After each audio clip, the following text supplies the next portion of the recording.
Hello, ladies and gentlemen. I hope you're doing fine. I'm also fine this evening.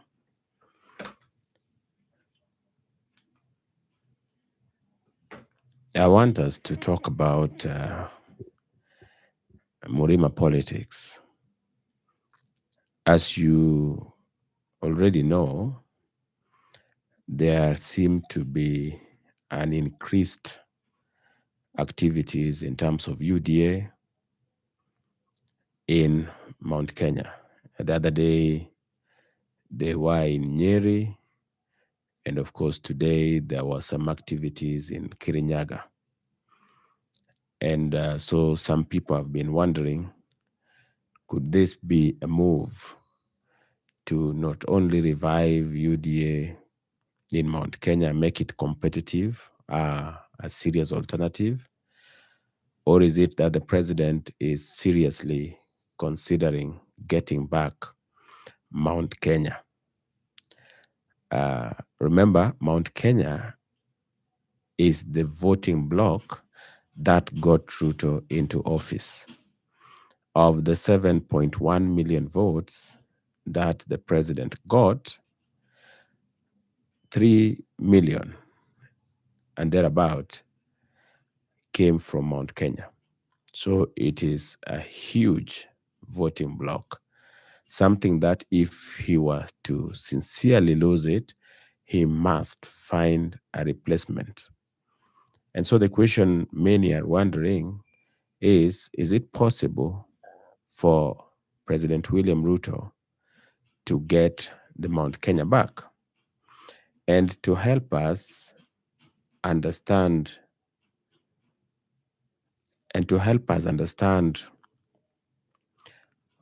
William Ruto's chances and to be objective on this, let us first of all analyze how did the president lose MURIMA to begin with? Is it even true that he lost MURIMA?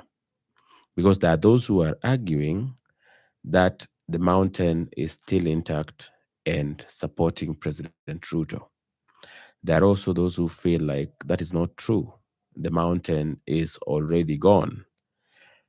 I want to share with you that when the people of Mount Kenya, and especially the Kikuyus, voted overwhelmingly for William Ruto, it wasn't because they believed in him or because of undying love. I know this is something that most of us don't want to hear, but like I said, I respect you enough to play with you. So this is what happens.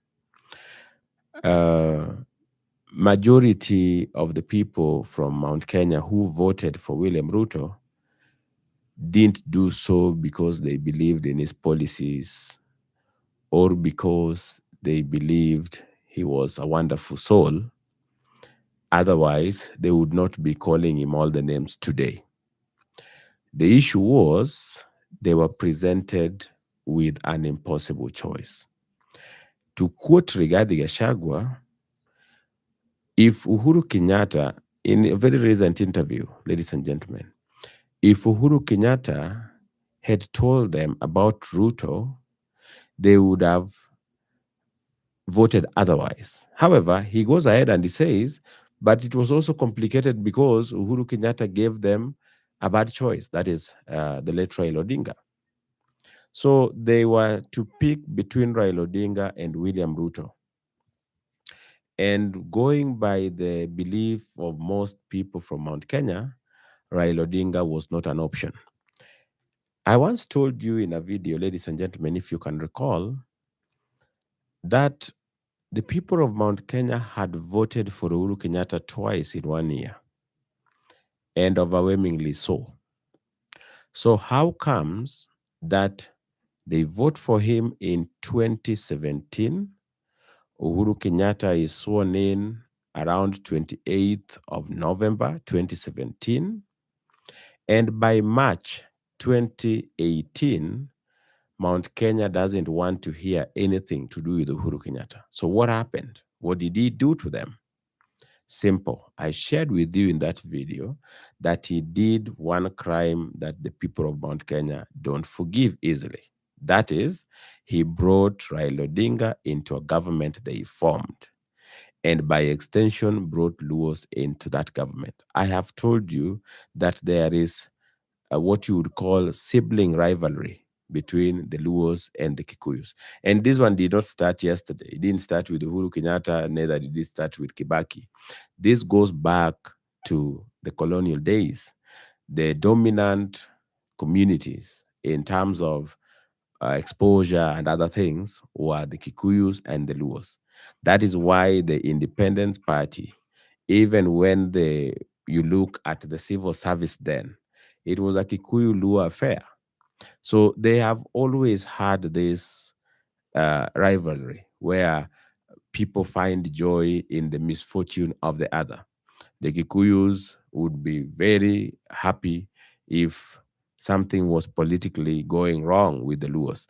And of course, the same happens with the Luos. If something is going wrong with the Kikuyus politically, Luos would support that. So when Uhuru Kenyatta brought Raila Odinga into a government that they had voted for twice in 1 year, and even though Uhuru Kenyatta had promised them that what he would do, what he would focus on is to take Raila Odinga to Bondo, that to them was a betrayal and something they couldn't forgive. So that is why the people of Mount Kenya turned against Uhuru Kenyatta. Immediately, he brought Raila Odinga in. It didn't matter that they voted for him twice. It didn't matter that Uhuru Kenyatta was sworn in a few months ago before they rejected him. So that is the same thing that happened with William Ruto. They believe the reason as to why Ruto was backed overwhelmingly, I've told you, is because Raila was not a choice.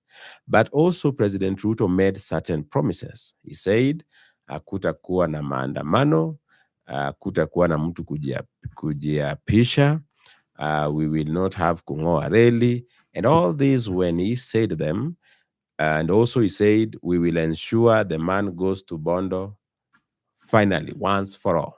So when he said this, he knew that this is what the people of Mount Kenya, especially the Kikuyus, wanted to hear.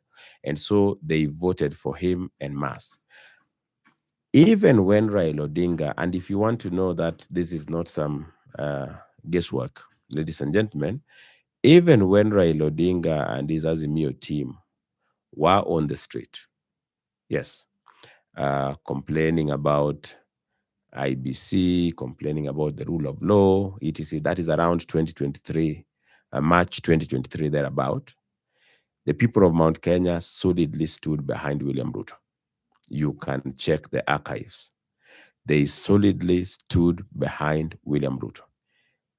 Even in 2023, around June, when there was this mandamano, they were putting on sufurias on the head, the people and complaining about the cost of life and how Ruto had managed the economy and how he had destroyed businesses and other things, the people of Mount Kenya, you can check, was solidly behind William Ruto. So why were they not complaining? Because the person who was complaining then was Raila Odinga. And I've told you, thanks to this sibling rivalry, if Luos are opposing something, chances are that Kikuyus would support it, and vice versa. Mostly it is not logical.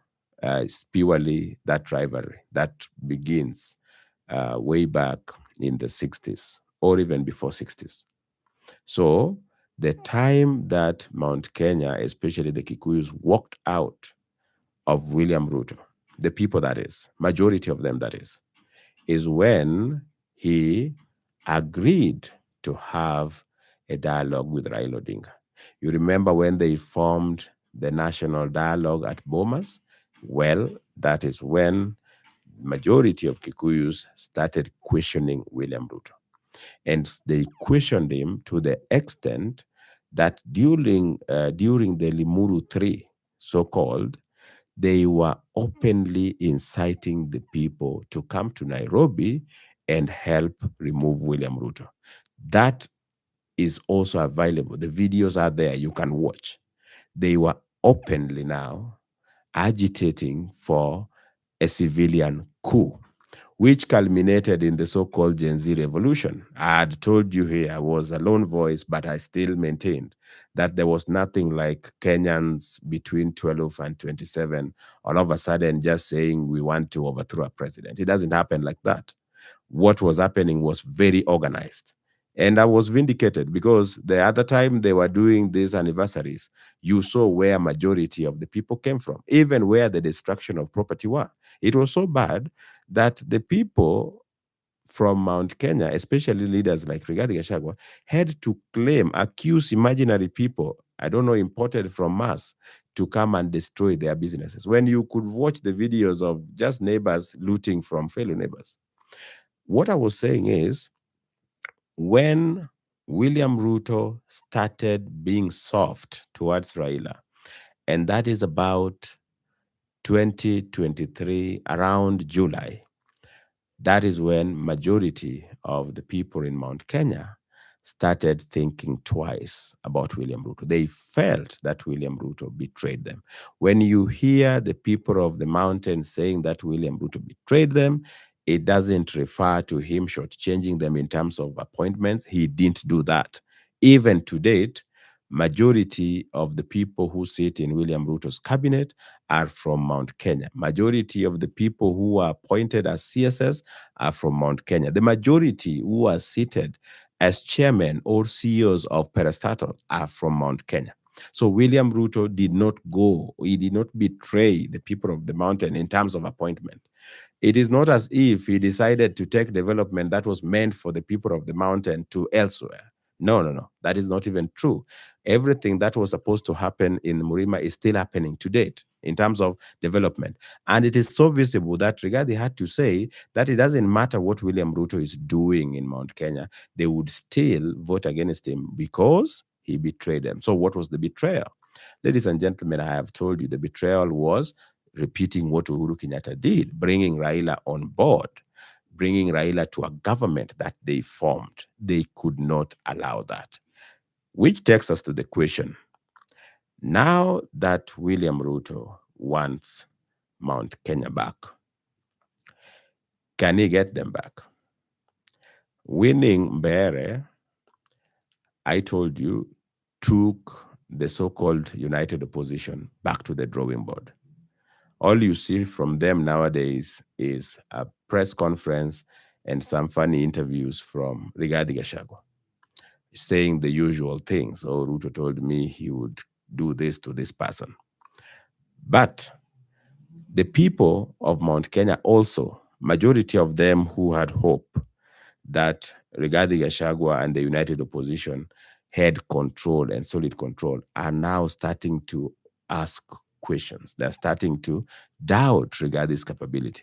That is why those of you who follow even the online discourse, you might have realized that the one-term chorus, the one-term song is slowly dwindling, even in the mountain. And this is because people are starting to doubt Rigathi's capacity to challenge William Ruto. So some of them are resigning to fate. You will hear them saying, wacha amalize yake aende.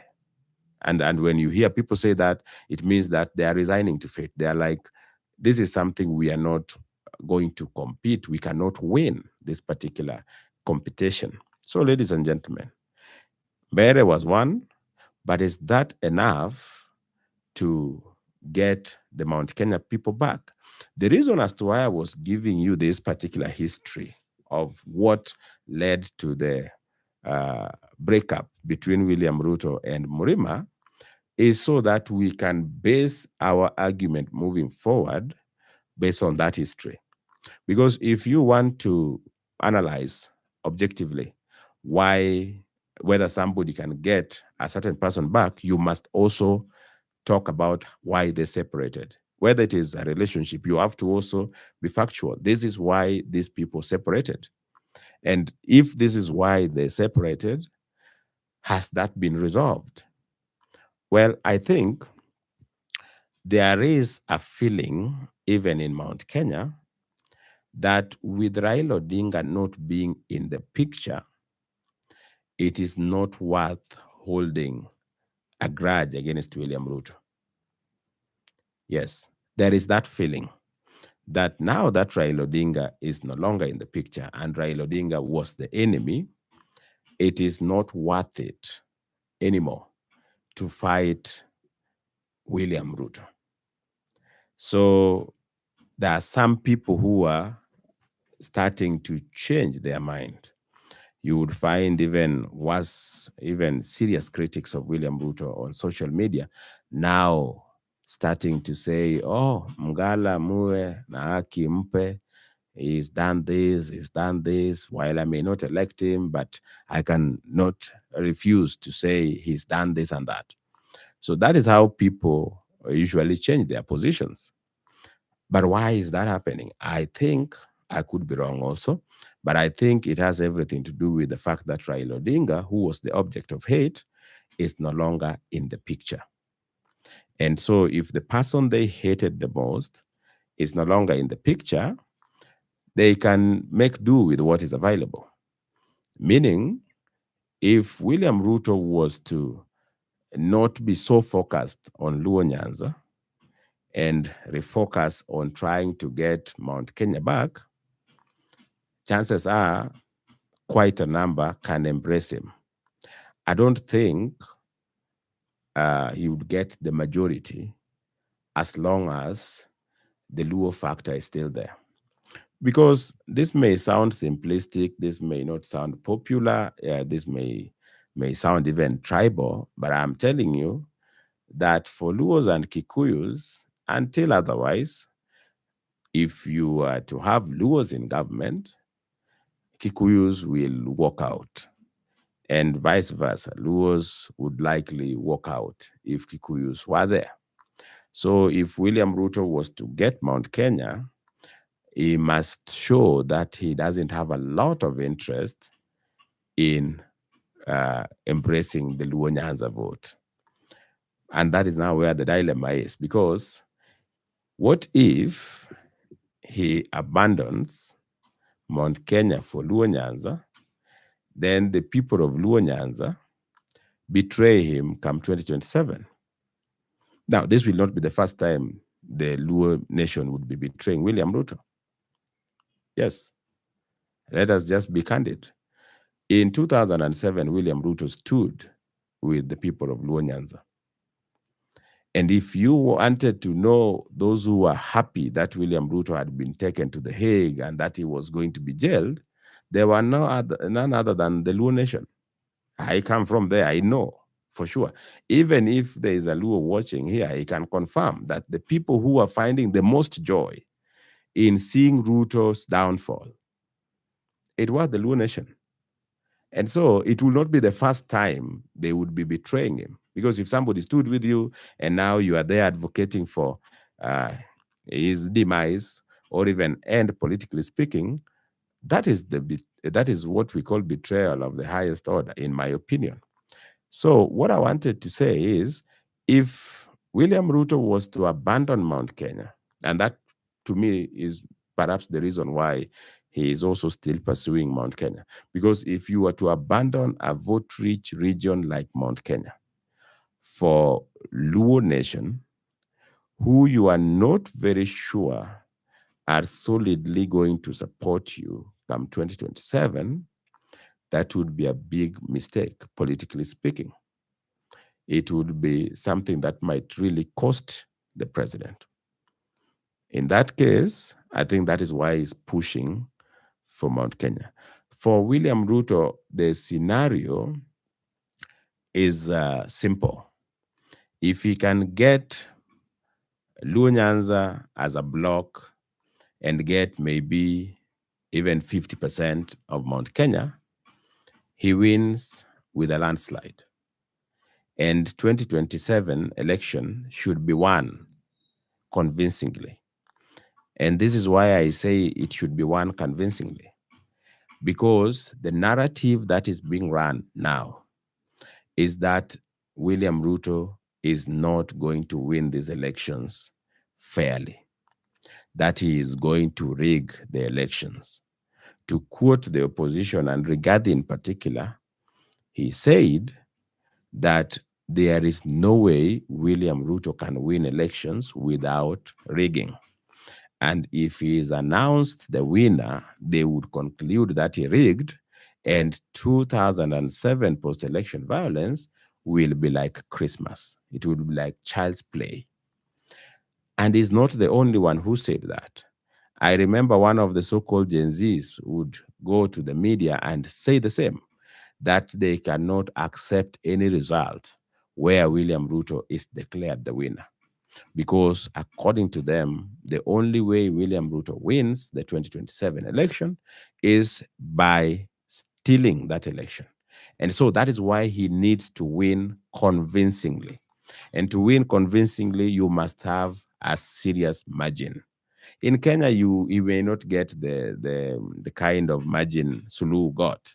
And by the way, some people were wondering, why would Suluhu get 90-something%? Magufuli got 83. You should know, 83% in the last election when he was still alive. And that during that time, Chadema was there. And Chadema, by the way, during Magufuli, ended up with only one MP, one elected member of parliament. They have other nominated members, but elected member of parliament was just one.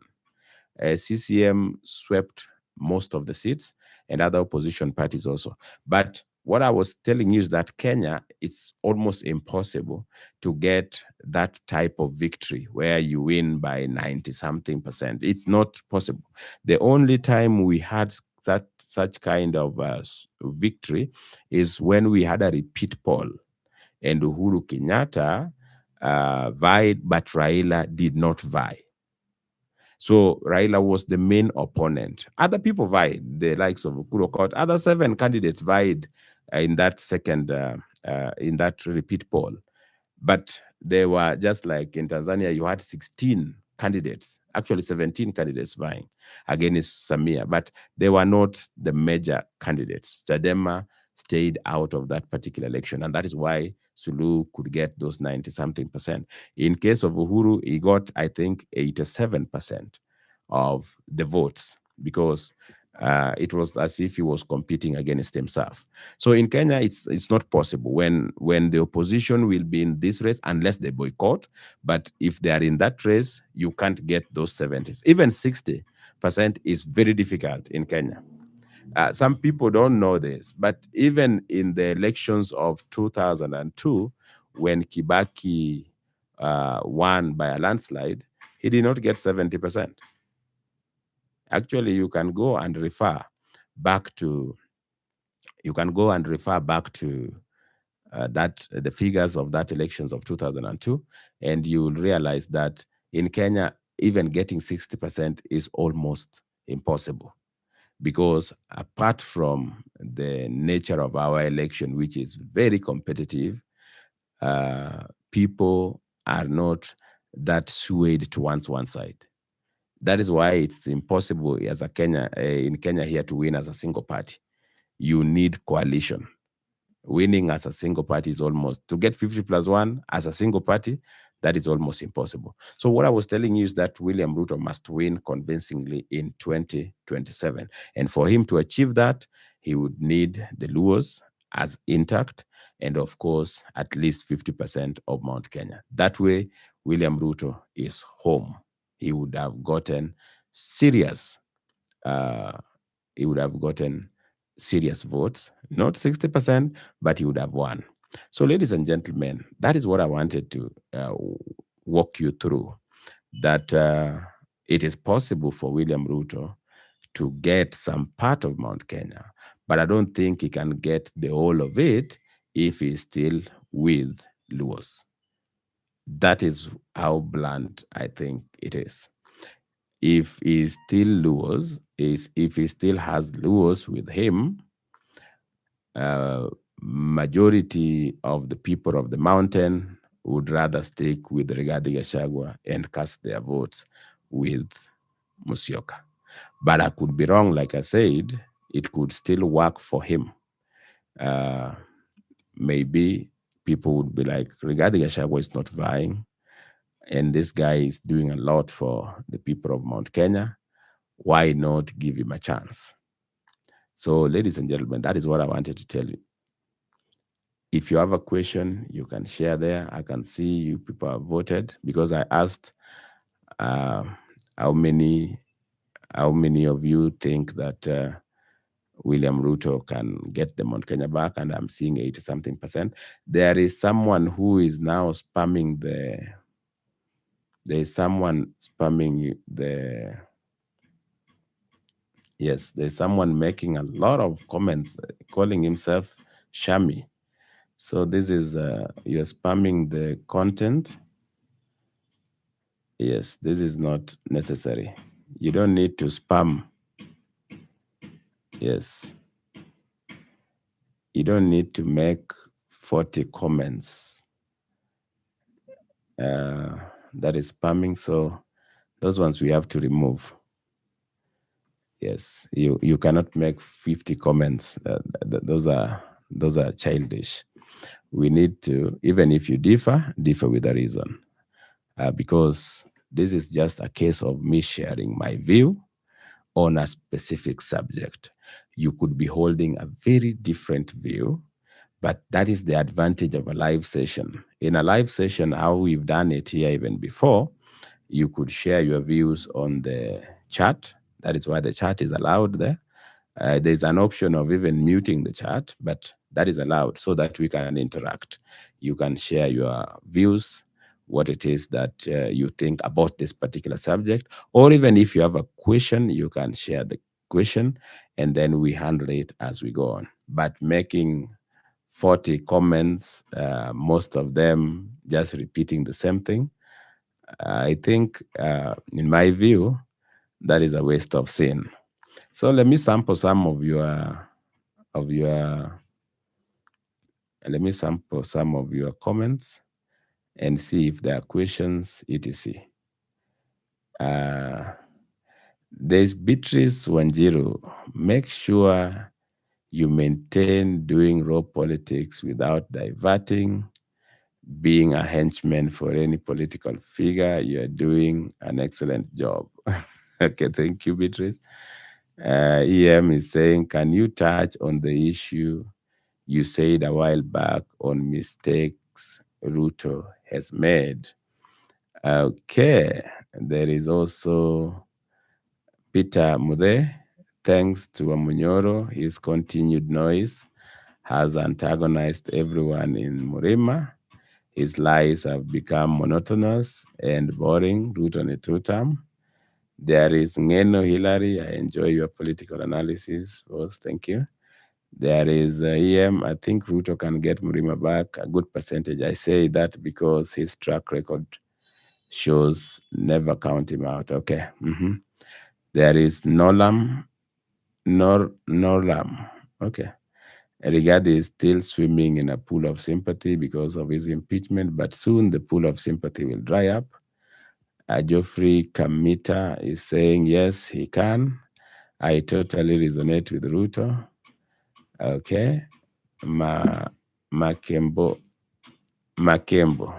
George. With the use of money, Ruto will get over 2 million votes from that mountain. Kennedy Butico says, millions are quiet in MURIMA because of the loud mouth, but shock awaits the one-time Rigiji Brigade. Mama Mboga, who have seen markets, milk prices stabilized, good returns in coffee, roads was it? I think I like that. Kennedy is saying, I know many won't believe it, but Rigiji can't match Ruto even in MURIMA. There is Nims, says Elundugu. Great to hear some good analysis again. So, based on what we've sampled there, you can see that Ruto has a chance. You know, ladies and gentlemen, there is one lesson I learned in politics. I have been involved in politics, not as a candidate, but I've been involved in politics as how would I call myself?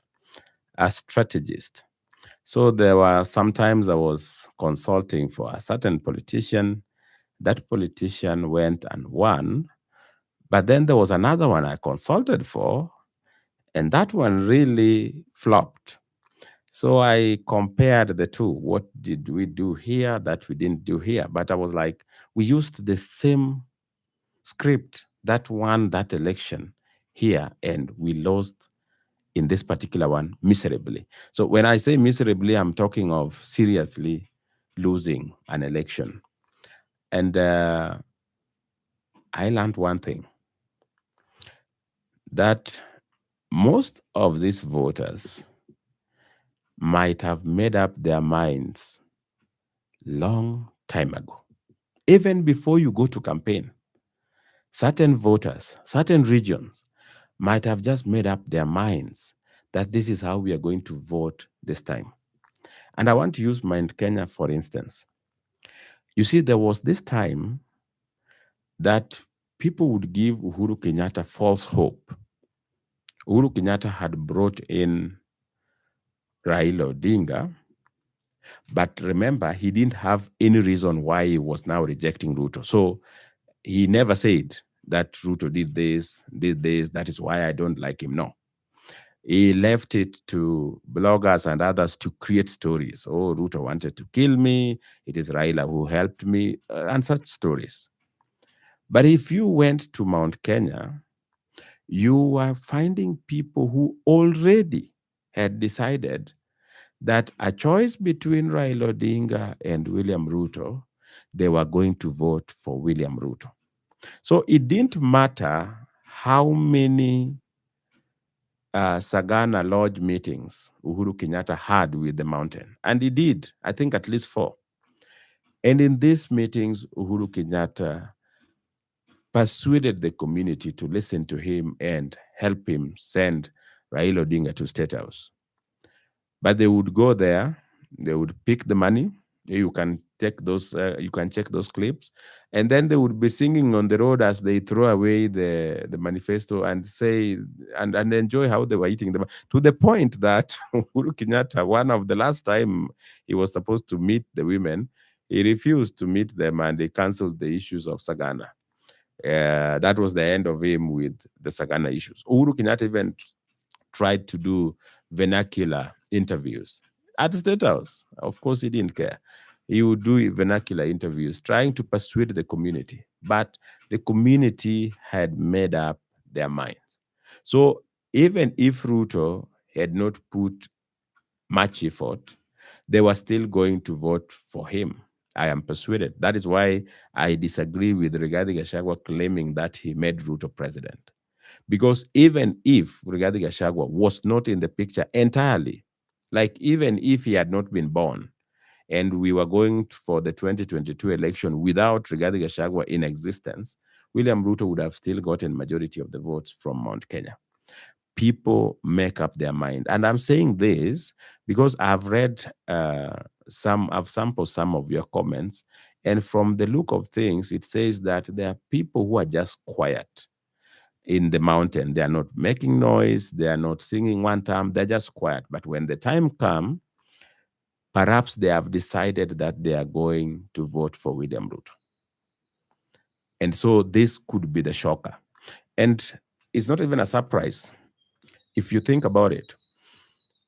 When William Ruto went to the mountain recently, after staying away for a while, Rigathi and others had said there was no way William Ruto could be received in Mount Kenya, that he would be addressing trees and shops. Nobody would show up. But then when he went there was a heroic welcome. You see, when you say you don't like somebody, you don't want to hear from him, but then he comes and there you are. You are very happy, you are very pleased, you are welcoming him, you are singing praises to the person. It tells a lot. So I agree with some of your comments that there is a silent group in Mount Kenya that might really surprise Rigathi Gachagua and his team. Because when you listen to Gachagua, he is speaking of having the Mount Kenya under lock and key, that he is beginning with at least 6 million people from the mountain, 6 million votes. And these 6 million votes, according to Rigathi, they are intact and they heed his counsel. Whatever it is that he says is what these people will do. But I don't think that would be true because, as some of you put it even better, Rigathi is swimming in sympathy. There are people who feel like his impeachment was unfair, and for that reason, they would want to side with him. But that cannot be sustainable. Remember, like I said, you cannot have bitterness as the uniting force because people cannot be bitter forever. Even if you are bereaved, even if you lose a very loved one, even if they were to be killed, you would be sad, but for a while. After which, people tend to heal with time. So you cannot have bitterness as the rallying call. But I also said there's a part that is playing the Raila factor. The people of the mountain were feeling that Raila Odinga being brought into government by William Ruto, having promised that he would send him home, was kind of a betrayal. So in that manner, there are people who just felt like they were betrayed. But now that Raila Odinga is not in the picture, there's a lot of opening. There is room for some of them to say, okay, fine, we can go back to a government that we formed. Because after all, William Ruto didn't change the agreement of, I will give you this, I will give you this. He gave them everything that he promised. I can see we are almost 8 people watching, but the likes are only 10. So it seems majority of you are not finding value. But if you're finding value, like and share. Let me sample some. There is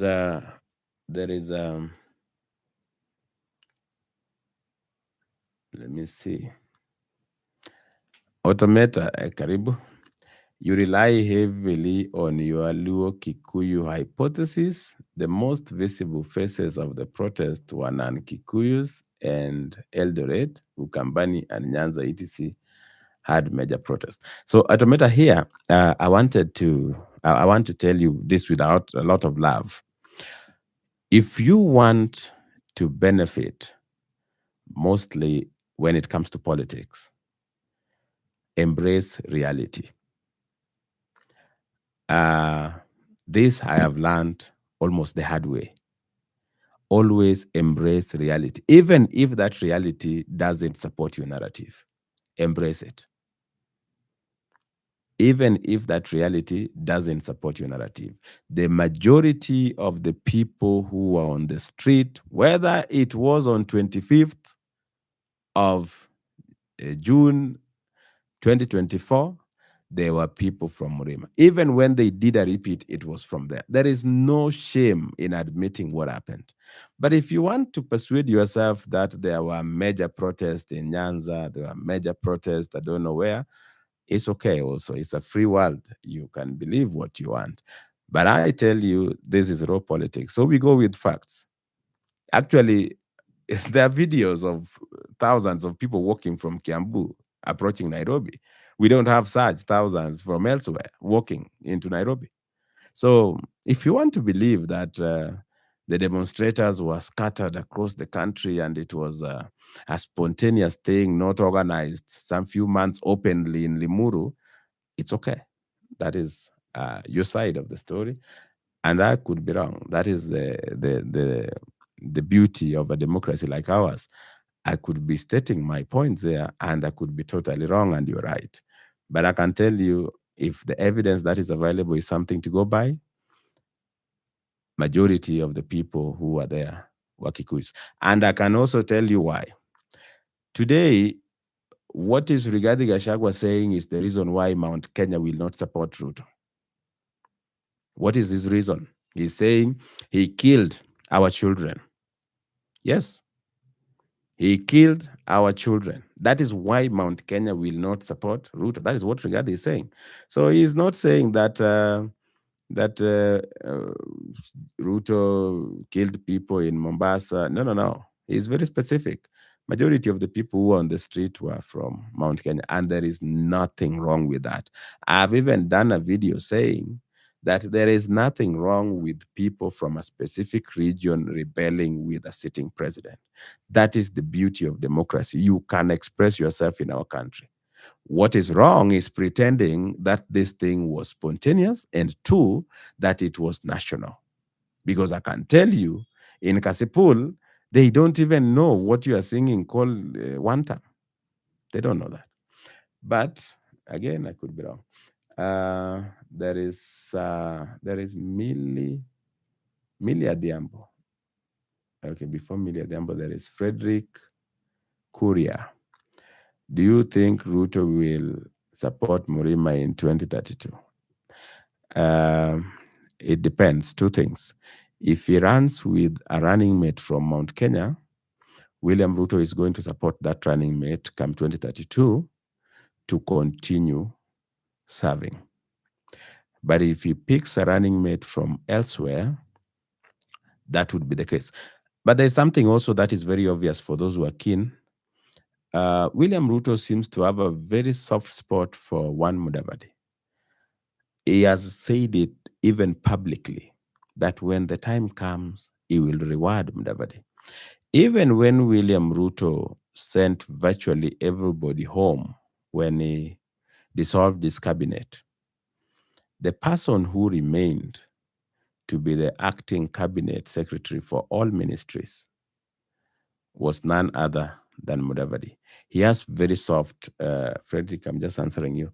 He has very soft spot for Mudavadi. So there are those who are saying, because of this, perhaps he's planning to hand over power to Mudavadi. That way he would have taken power to Western anyway, to hand over power to Mudavadi come 2032. That is not verifiable, but based on how close he is with Mudavadi, you can insinuate that. But like I said, if he goes with Kindiki, for instance, as his running mate, and going with Kindiki depends on whether he has seen that he can get at least 50% of Mount Kenya. Because then it won't make political sense to have a running mate from Mount Kenya when you are not sure of getting at least 50%. Because 50% from Mount Kenya is serious number of votes. You should know that. Really a lot of votes. It's more than the votes you can get from Coast and Northeastern combined, 50% of that vote. So if he goes to these polls with Kindiki, naturally he will support him come 2032. Whoever he goes with, he will support. So if that person is from Mount Kenya, yes. There is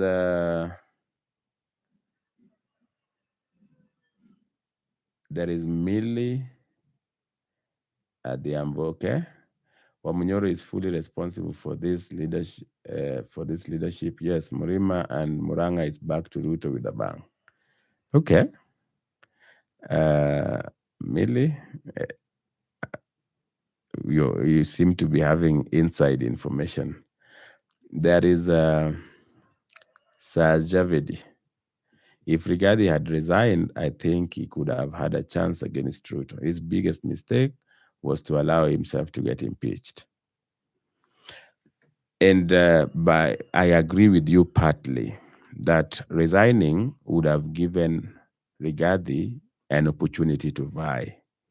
Whether he chose to go back to be an MP, whether he chose to go back as a governor, whether he chose to run as a president, he would still have the opportunity to vie.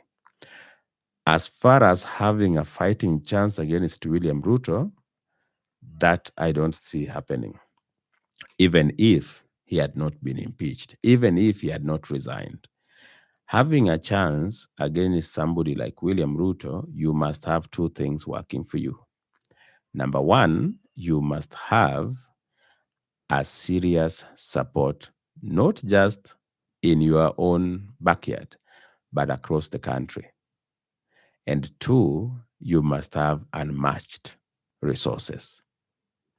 Ladies and gentlemen, I can submit to you that Rigathi is not a poor person. But at levels of presidential campaigns, Rigathi would still need to solicit for fund. And two, Rigathi Gachagua is not likable out, and I say this with a lot of love for the man from Madeira. He is not likable outside Mount Kenya. I can tell you that. He is not likable to the point that he himself knows that. You remember the other day, Rigathi was saying that if Babu Owino and Sifuna do not want to associate with him, they can associate with one Kalonzo Musyoka. Why would a leader say that?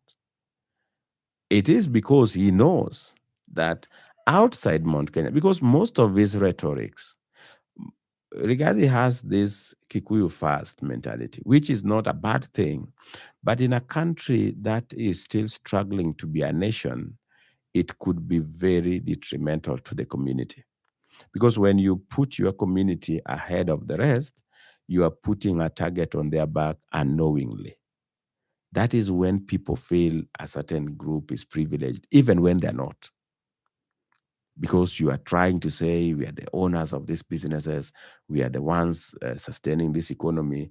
When you do that, you start making people look at you differently. So the people who find pleasure in these rhetorics might be people who are in his region of Madeira and maybe the Mount Kenya West.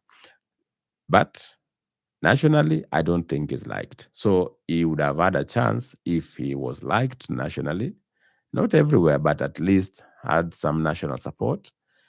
And two, if he had money, a campaign vault, something he can use to face the might of state. Because William Ruto this time is not vying the way he vied in 2022 when he could be broke.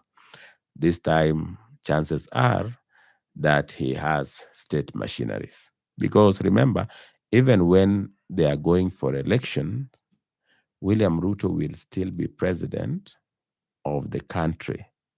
That means he enjoys all the trappings of power.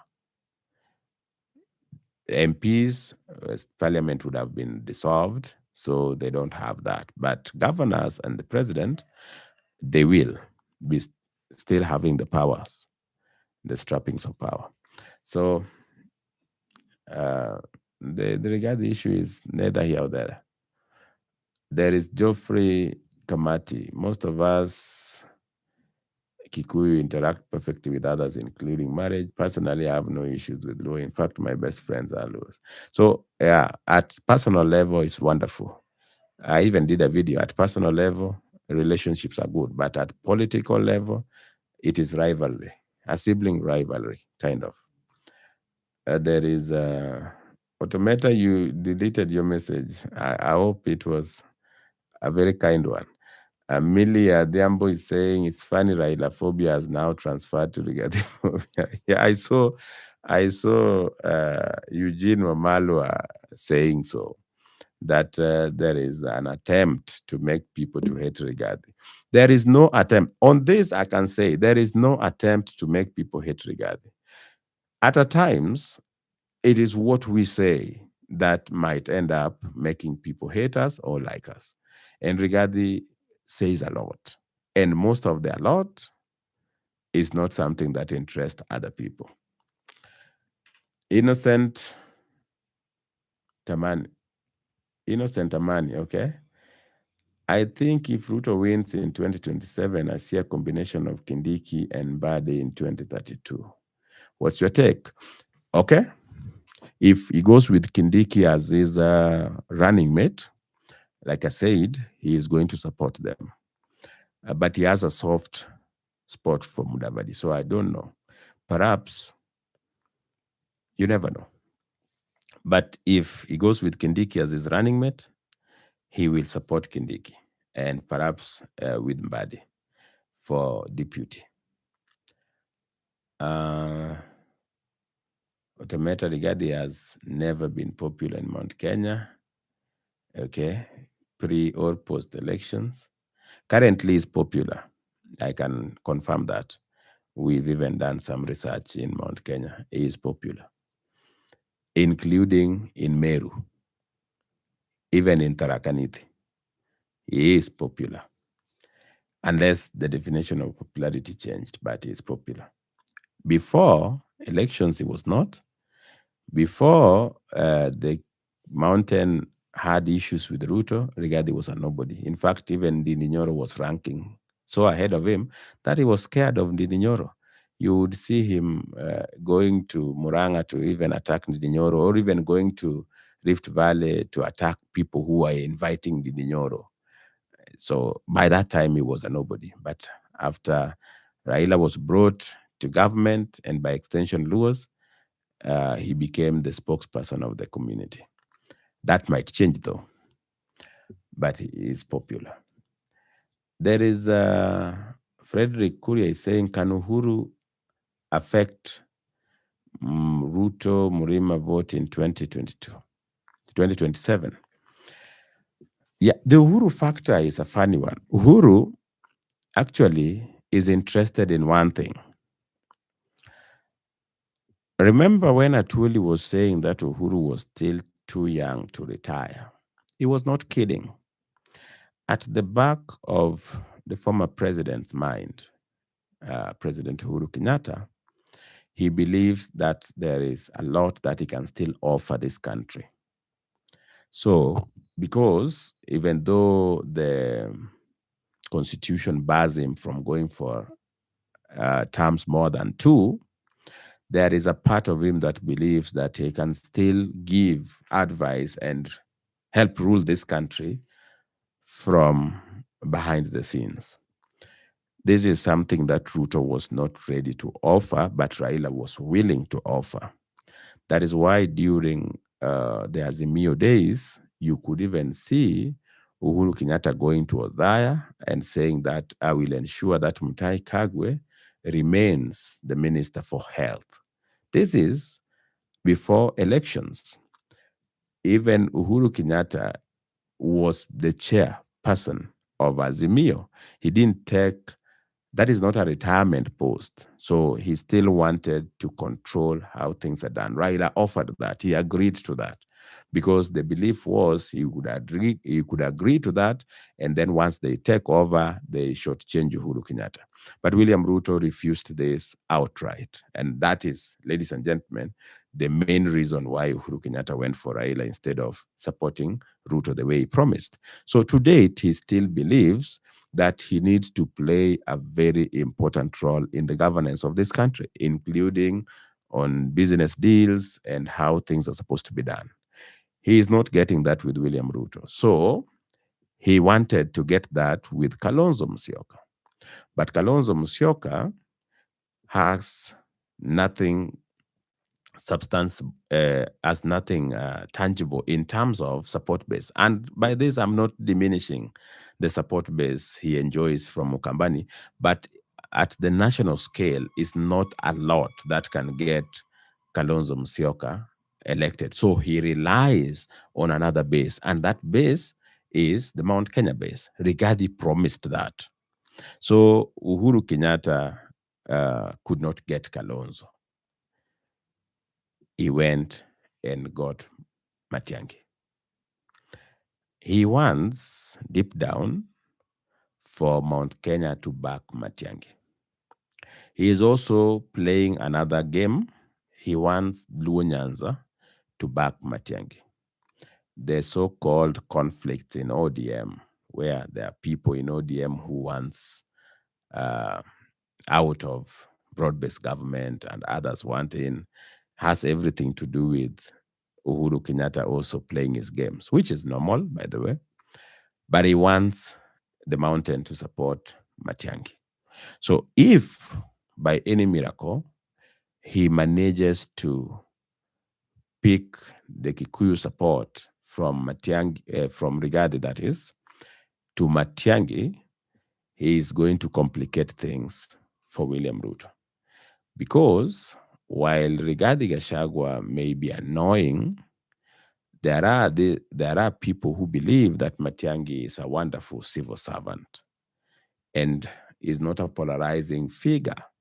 So you might find that if Kikuyus were to abandon Rigathi for Matiang'i or for Uhuru, and Uhuru hand them over to Matiang'i, it complicates things for William Ruto. That is how I think, my friend, the one who asked, Frederick, that is. So there is Wanjeri. Rigathi is to Mount Kenya what Raila was to Nyanza. What he says goes. Yeah, currently he has serious sway. I think, Njeri, you should tell Automata that currently Rigathi still has a sway. The beauty is, and this depends on which side of political political affiliation or camp you are in. The beauty is, Rigathi has not reached the level of a kingpin. He is still a spokesperson. So a kingpin is somebody like Raila Odinga who could direct the community to like Ruto in February and welcome him heroically in Nyanza, and then tell them to hate him in March, and then they all hate him. So a kingpin would decide what you do politically, culturally, or even economically. Rigathi has not reached that level. But as of now, I agree with Njeri, that is a spokesperson. Majority of the people listen to him. I said, even in Tarakaniti, I've been there.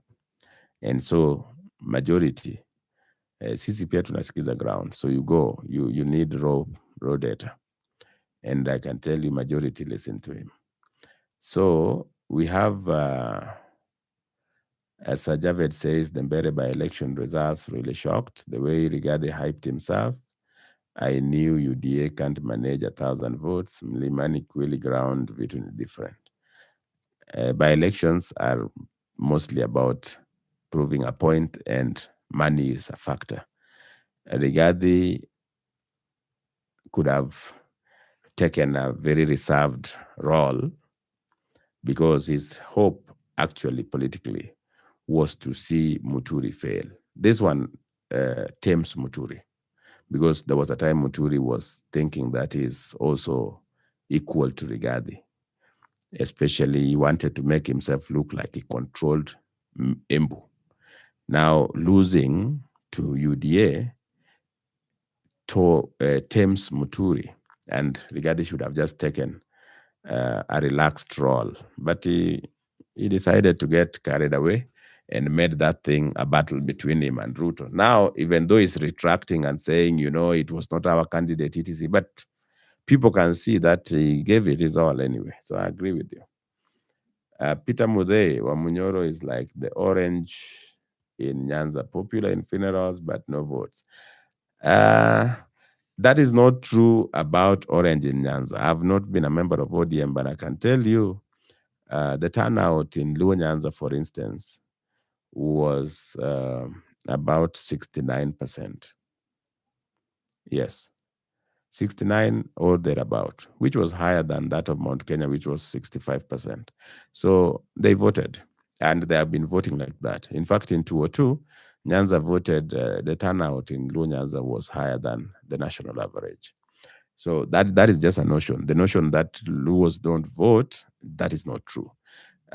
They vote, though, just like in other places, there are some who do not vote. And there's a reason why the turnout sometimes is mediocre.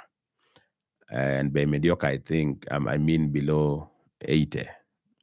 The reason is by nominations. The ODM nominations are anything but free and fair. In most cases, it is direct nomination, or at best, a very shambolic process. So most people are discouraged. They don't even go to vote. But some people, not most people. So some people are discouraged. But you still get over 60 or even close to 70%. There is Benson Lungu.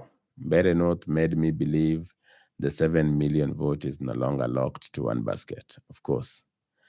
There is Kim Test. This topic is to assume that Rigathi is the king of the mountain. to be dethroned. He's just a noisemaker who dislikes anyone else who is not from their backyard. Regarding Gachagua, Kim has a serious say. I repeat this: politics. You can approach politics in two ways. One, you can create an alternative reality for yourself. In this alternative reality, you can believe that Rigathi is a nobody, that he has no say, no influence in Mount Kenya. Or you can just embrace the truth and say he resonates with the Mount Kenya people because he speaks their language. The people of Mount Kenya today, most of them, like I told you, are feeling betrayed by William Ruto by bringing in Raila Odinga and by extension Luos. So Rigathi Gachagua is one of the voices that are speaking against Ruto. And for that reason, they can support anybody. By the way, I was telling somebody that if this channel, and I can give you that practical example, if this channel was to start chanting anti-Ruto rhetorics, by the end of 2 months or 3 months, we would be playing at 100,000 subscribers. That is how it works. Majority of the people who are online in Kenya, by statistics, proven statistics, are from Nairobi and its environs. And who are those? That is why it was possible for people to go and send 40,000 emails. Yes, to discredit Raila. Where is that coming from? So majority of the people online, those are the realities you have to work with, are from Mount Kenya.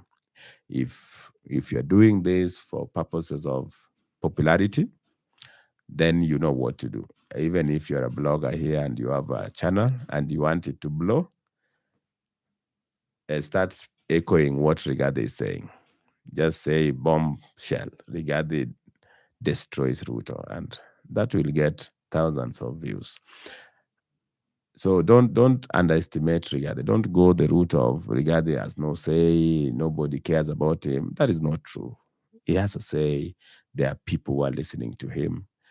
And the beauty is he has not reached the kingship level where he can control the community into everything. But as of now, that community, if Uhuru Kenyatta was to attack Gachagua, they would side with Gachagua. There is Geoffrey Kamati. I had you struggling with my name. Okay, so sorry, sir. Geoffrey, new to Kamati. I would like to know you at a personal level, please. Okay, thank you. Can Ruto work with Rigathi? Yes. Frederick Kuria, actually, this may shock you, but that is Rigathi's goal. The reason as to why Rigathi Gachagua wants number of MPs is so that he can bargain with William Ruto. To quote one Anthony Kibageni, I don't know whether most of you know him, is an ODM MP from Kisii, but who now is supporting Matiang'i. He was recorded saying that what we need to do is to push Matiang'i to get at least 900,000 votes in the general election. That way, he can go and sit down with Ruto and they talk. Now, he didn't mention Ruto specifically, so that you don't watch the video and you say, you see, you lied, he didn't mention Ruto. But he was insinuating the same. That, in my belief, Frederick, is what Rigathi is up to. Rigathi also wants a number of MPs for purposes of bargain. Because let's say if Rigathi was to scoop 30 MPs, just take a conservative number, DCP to scoop 30 MPs. That is a considerable number. That is something that you might need if there's something you need to pass. So he can go talk and negotiate. And if there is one thing you have studied and must have realized about Rigathi Gachagua, is that in as much as he pretends to hate Ruto with all his heart, and everything. And of course, there's a part of him that wants Ruto to fail so that Ruto can also feel the pain he's feeling for after being impeached. He is also a realist. And I mean, he is also a realist. You remember when Rigathi was now trying to incite these so-called Gen Zs to be on the street and do what? And then the president said enough was enough. Rigathi called a press conference and told the Gen Zs that let us postpone the demonstrations and wait for Ruto in the ballot. And of course, that confirms that the so-called Gen Zs were supporters of Rigathi Gachagua, which are mostly from Mount Kenya. But I can tell you, he has no problem working with William Ruto. In Kenya, and not just Kenya alone, in democracies, somehow there are no permanent enemies. And of course, no permanent friends. I have seen even in places like US, people who are calling Trump some of the ugliest name, being his most dedicated supporters, and vice versa. Those who are with him very close even end up turning against him. So that is how politics is. Nobody, you can never say never. Maybe next time you find us now doing videos telling you why Rigathi had to work with William Ruto, how it is important. So you shouldn't be surprised. Um Peter Mude, sorry, not Orange, but Governor Orengo, please. Oh, okay. So I get you, Peter Mude. Automata, bro, I hear a heavy bias to validate that hypothesis. Okay. You're using too many convenient assumptions. By the way, I don't disagree with your conclusion about the rivalry between the two. Now, I'm not using assumptions. If you've followed this channel, there is something I promised you, and I believe to date I've not deviated from it. That most of my analysis, or whatever it is that we want to call this, will be based on things you can verify. Okay, that is what I'm saying. It will be based on things that are in public domain, things that you can verify. Rigathi Gachagua was a nobody in Mount Kenya before William Ruto started working with Raila Odinga. I told you he was even struggling to match Ndindi Nyoro. Now Rigathi Gachagua is a serious voice in Mount Kenya. That is something you can verify. If he was not, he would not be making noise. I can tell you. There is Japhet Mukuyani. Ruto will change the game, okay, by winning from small tyranny of numbers without necessarily needing much votes from MURIMA. He only needs a 30%. So this is a notion that I've Japhet, this is a notion I have heard. People saying that William Ruto only needs 30% from Mount Kenya. Ladies and gentlemen, you don't approach elections in that cavalier manner. Why? Because you see, these other places may not be guaranteed. And so if you don't have a guaranteed replacement of Mount Kenya, because the Kalenjin are likely to support William Ruto and the people of Northeastern. Those ones are like guaranteed. And I say Northeastern because Northeastern always votes the government way. It doesn't matter who is in power. When Uhuru was in power, they all voted the Azimio route. They always vote the government way. So, and even you saw this time, they are even electing UDA MPs. So them, they will vote the government way. That is guaranteed, and most of Kalenjins are guaranteed to vote for their son for a second term.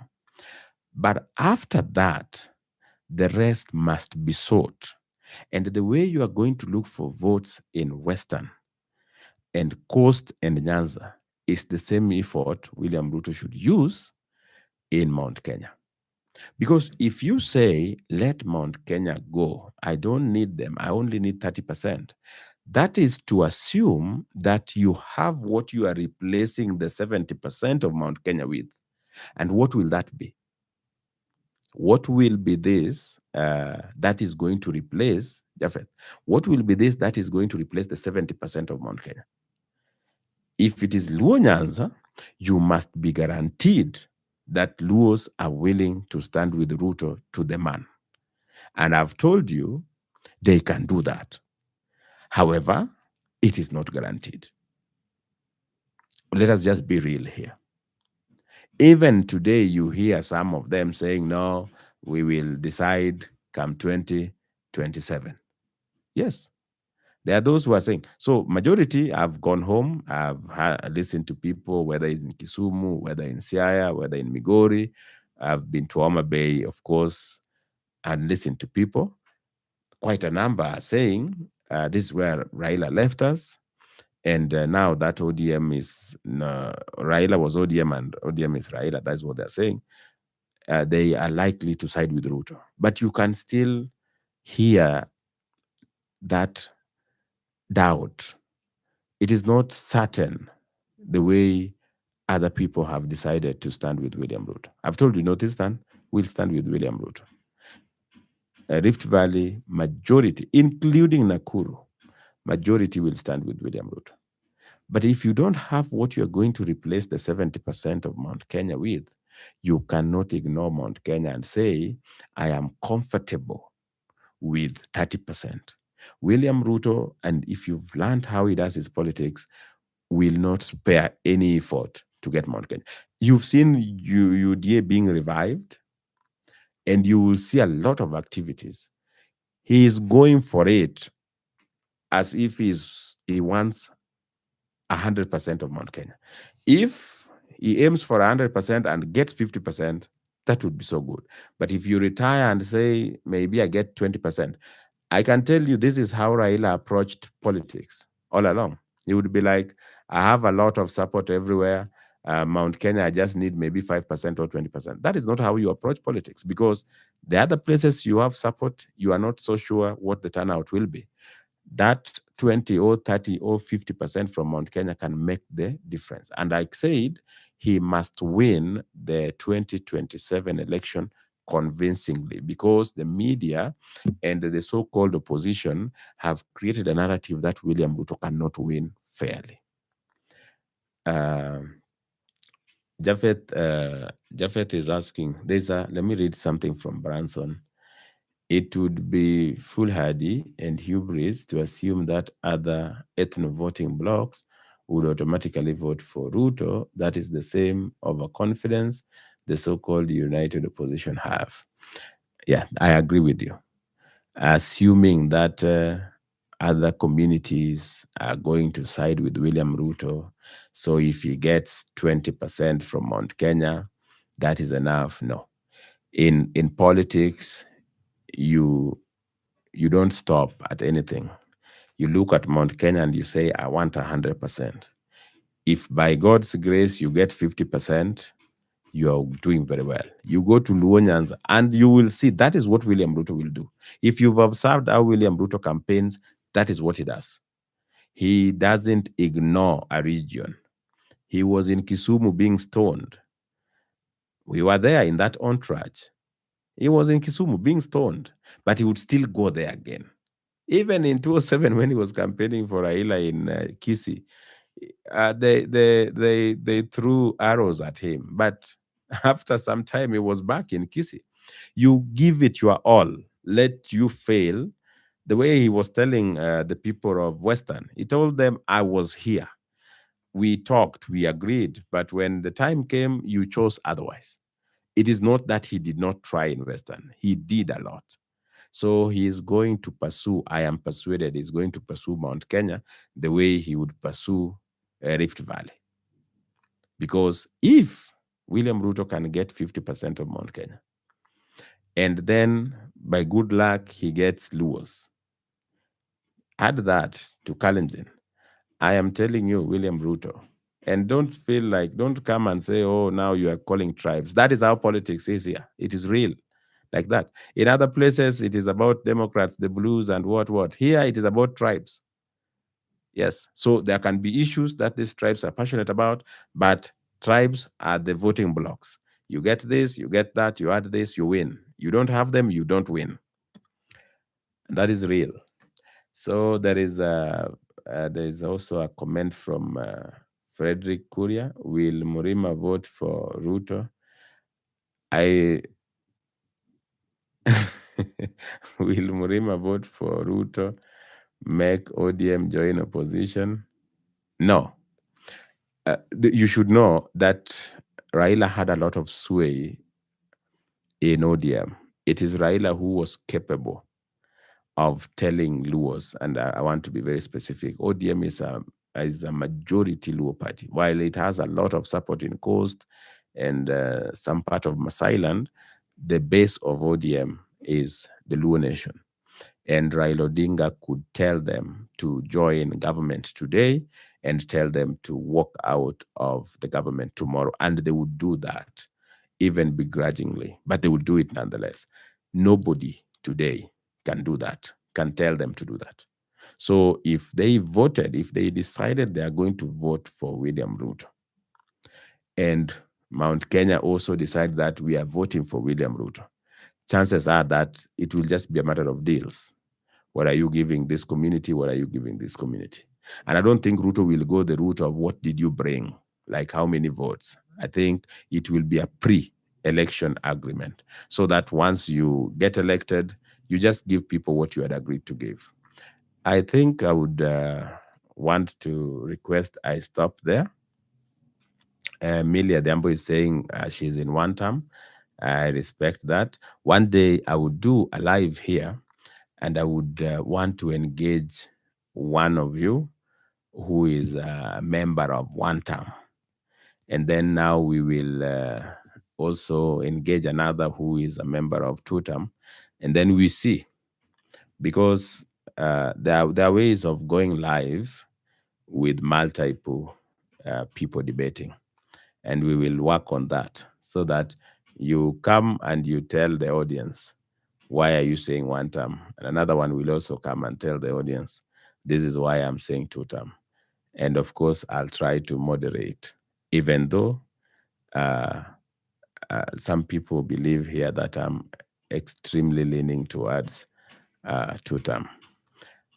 I can see the likes are still at 20 something, so 100 people are watching, but the likes are not there. It also an indication that majority are not getting the value out of this, but that is okay. This is the beauty of democracy. The fact that you are there, even if you disagree, is humbling enough. And I thank you for taking your time. It's a little bit late here, and you here, you're listening, you are even contributing. I don't take this for granted. I appreciate it. I thank you for standing with this channel. Just like the video, share it if you find value. If you don't, also, you can also thumbs down and say, I don't like it, and even leave a comment why you don't like it. If there is no any other question, I can read you the poll. Can Ruto get back Mount Kenya? The result is yes, 84, no, 16%. The number of people who voted are 105. So we are not doing badly, but majority of you, based on that poll, believe that William Ruto can get back Mount Kenya. EM says that I'm two-term. For sure, it's okay. There is a day also, like I said, I can always engage you on things that are verifiable, things that are in the public domain, things that you can confirm. This is not Annie. Annie is saying this is an Itumbi's poll. Annie, I just put this poll here. It was live. People have voted here live, so this is not generated. But you could also vote. Unfortunately, I've ended the poll, but next time you watch and you vote. Otherwise, ladies and gentlemen, if there is no any other question, allow me to. Uh, Emilia is saying what was Siaya. I was in Siaya. Very few of you with James Orengo. I think you are very few in the one-time community. But I could be wrong. You come from Siaya. So here is my recap. William Ruto is likely to focus on regaining Mount Kenya.